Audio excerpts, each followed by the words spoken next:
stories that are not true, but I think to tell the right stories. And what Nina just told us about the expats and their experiences in Denmark, I think actually there are some good stories to tell too. I think the service showed us that we have some unique qualities and we have some good stories to tell. One of them is the open and informal work structure that we have, and the co-determination and career opportunities.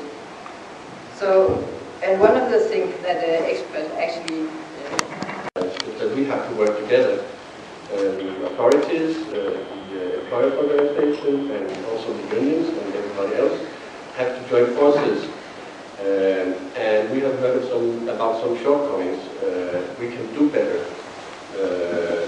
in a lot of areas which we have, Maria and others have already mentioned, so I will not go into detail with that. Then I think we have another main challenge which I have not just learned today, but I have confirmed today, that we have actually a lot of bright people in this country who is not using their skills. And I think that's a very big challenge in two ways. It's a challenge because we want them to use the skills, and also, as I think maybe you know, I don't know who said it, but it is a challenge that you are going to be ambassadors in a way. So if we are not treating you properly and giving you some good opportunities, it may turn out bad to us. So I think that's a very big challenge we have to look into. Thank you.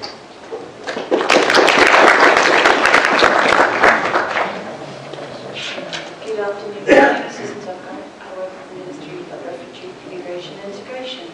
I'm here instead of my boss from London. He is stuck by something very Danish weather. He got in a taxi and it was simply impossible to drive. So you will have to stick with me. But I've been here the whole day and I have the advantage of that because I can answer some of the questions you posed. And instead of putting that forward and reading the paper I've prepared for my evening, I will improvise. I am the head of what is called the employment unit in the department. I have had hand-drafted all the rules that made the green card possible, that made it possible for you to come here. We have heard that the constant changes of the rules can be frustrating and challenging. We try not to change the rules too often, but as you know, it's politics. But when we change them, we also always look to what is easiest for the administration. As we heard Member Parliament saying, we do not want bureaucracy. We do not want to make rules that are difficult to administrate. We want rules that are easy to use, that make the access to them easy. But of course we need some certain kinds of control. But I heard the question raised several times this morning, why did you invite us? The government's intention behind the job fair scheme, which introduced the green card scheme, was to have a larger pool of qualified high-skilled workers for the employers to pick between, so they didn't have to worry whether the person they were picking for a job, whether the person had a residence permit or not. They could just say, we have two persons, we have UK, we have Mohammed. And this one is more qualified, so I pick him instead of picking Dane, which might be less qualified, but it was in the country already. They were trying to give the employees the possibility of choice.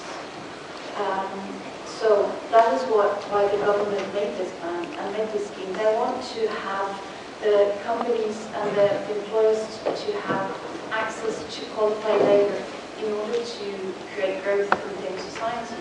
Because as we've heard, we are in an economic situation, crisis, some people call it, but we need employers as well. I have heard also the question raised, it's difficult, it would be an advantage if we could start learning Danish before we come. And I'm not aware whether you know it, but Danish introduced on the internet, or Danish taught on the internet will be introduced, I think it's 1st of February, 1st of March next year. So you can actually start preparing before you come, and that will also help people be better prepared for when they actually arrive in Denmark. that will also be an advantage, because we have also focused in my ministry on the integration. We help people come in, and we also help them to integrate into the Danish society. There are lots of possibilities. We've made companies and local municipalities make programs. We have focuses on spouses. We've changed the rules so they actually are the floor open to you for your questions. I will just try very shortly to summarize some of the key points that we have had here today, taking into consideration also the presentation. High skilled professional, not a high skilled level or worker. Otherwise, we will not be treated as a master's educated. You know, sometimes we have seen the high skilled level in some website, but you. Please give the rights to a green card holder to run his own business. Maybe one green card holder is more capable than another person. He is able to do it work in India. Thank you.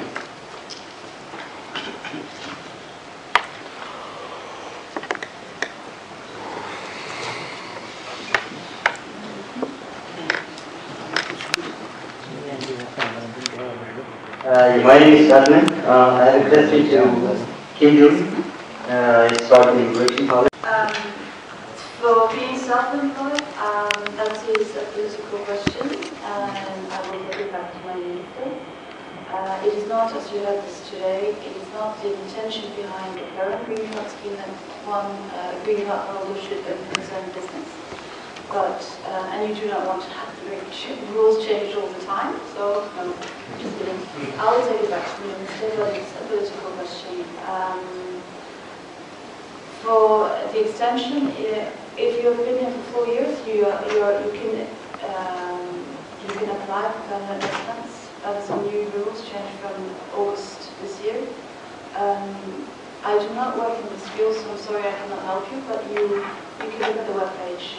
And but after 4 years, it is possible to get permanent residence if you fulfill all the criteria.